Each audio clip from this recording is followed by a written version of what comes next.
Hello, Yoko from Shikuiku, Organic Raw Food Cafe in Northcote, Melbourne, Australia. This is just this is a collection of my thoughts, my opinions, and what's going on in my life at the moment. So it is like a diary, my video diary for me and for you who's watching. So thank you for joining me. Today I thought I would talk about a catalogue that I received today. Well, maybe it wasn't today. It has been in my mailbox for about 3 days. I just couldn't, couldn't be bothered getting the mails. And it's Sunday today. It was the first time I went in to collect my mail. But anyway, so I received a catalogue from IKEA. Probably that's upside down or on the screen. They offer pretty reasonably priced, good design, furniture and everything really. Furniture and containers and like kitchen stuff and kids stuff, the grown-up stuff, the plants, pots and pans, and they have everything, but at really reasonable price and pretty good quality too. We got this like a chopping, the kitchen knife from IKEA, and probably that's one of the sharpest knives that we've got at the shop.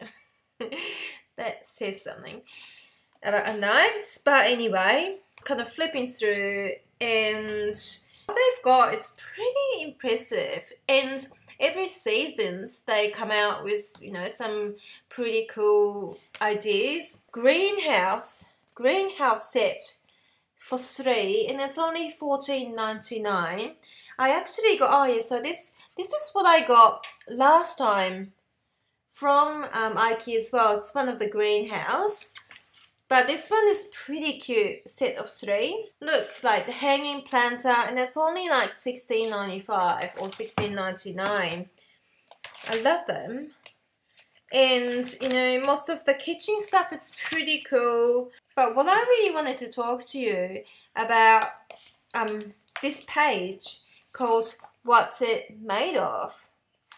So I'm just going to go through the materials and things that they use for IKEA's products. Cotton from August 2015, or cotton will come from farms that use less water and pesticides while improving the lives of farmers. It's great. Even if you do get organic cotton, they use so much water and it cannot be sustainable. But IKEA is doing something about it. Yeah, so if you don't get organic cotton, they use so much pesticides. If you're wearing cotton for your clothes and stuff, that's not really good for your health, and of course the environment. It's just apparently horrendous how much chemicals they have to use to grow cotton. Linen is actually flax, isn't it? So like flaxseed that you eat. The flax plants from which linen is made often grow without the use of artificial irrigation and pesticides.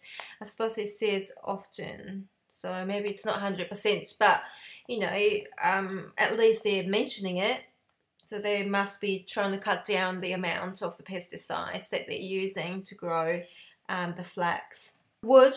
We work with the Forest Stewardship Council and other partners to source more wood from well-managed forests. It's really important because we use wood for so many things, the paper and the furniture, and we have to make sure that they are coming from a sustainable source. Plastic composite. We mix polypropylene with wood fibers from sawmill waste to create strong and low-cost plastic products. Bamboo. I think bamboo is one of my favorite materials at the moment. This plant provides a beautiful, strong and lightweight material that can resemble hardwood. And why bamboo is more sustainable is that bamboos, they grow so fast and they're pretty tough. They say that you never want to plant bamboos directly to your soil because it just takes over. But if you can actually use that bamboo to create furniture and other things, why not? It's amazing. I got this bamboo t-shirt a while back, and it's like the softest fabric that I've ever worn. It's really nice. Okay, so recycled PET plastic, melted down and turned into pellets. PET plastic becomes a soft, useful textile to fill a sofa or a pillow, for example. But I suppose it's still plastic, so if you don't recycle the plastic, if it just goes into to the waste, then I would say it's not gonna be decomposed. But using the recycled material is always better, isn't it? And of course, this catalogue is printed on FSC certified paper to ensure more sustainable origins of the wood.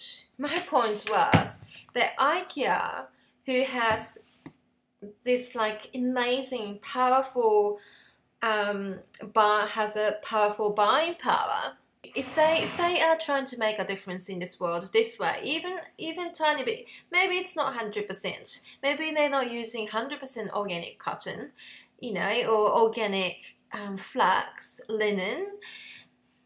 But mentioning it in this one, when they're mentioning this in the magazine like this, then they actually influence other companies and other people who are kind of in the same industry, and they're like, oh no, I have to step up my game as well.